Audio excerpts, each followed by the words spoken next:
much of the workforce has gone to at home working. So we're going to go over some tips and tricks as far as the stand-up desk at home. Now, first and foremost, this is a swing arm. It elevates, goes down, all those sorts of great things. So if you are more of an active person while you're working, this is one great investment that you can do, especially if you're going to be working from home moving forward.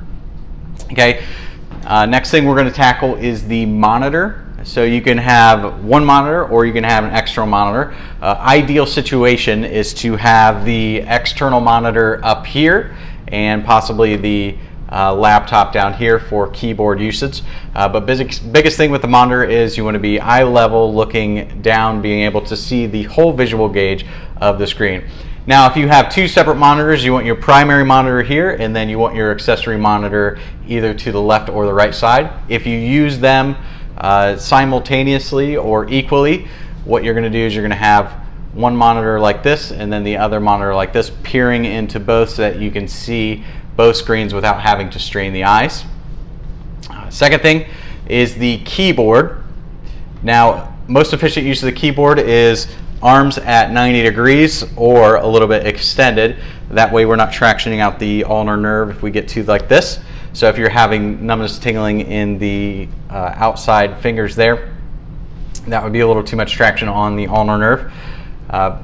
One thing that I like to do is I like to have an unstable surface that I'm standing on. You can switch on and off between stable and unstable surface. Stable surface obviously being the floor. Unstable surface, what I have here is a Bosu ball. And so arms at 90 degrees, that way you can reach that. And then obviously external monitor, you want to be within an arm's length so that you can see that. Mouse, that would go on the right side here, same thing. You want to not flex above 90 degrees, have the wrist nice and relaxed. Telephone, if you're using a phone, if you use it a lot, what you want to do is you want to have a headpiece. If you don't use it too often, basically have the phone on the non-dominant hand so that way you're not scrunching using the mouse and trying to use the keyboard here, or else you can cause some neck pain, neck issues.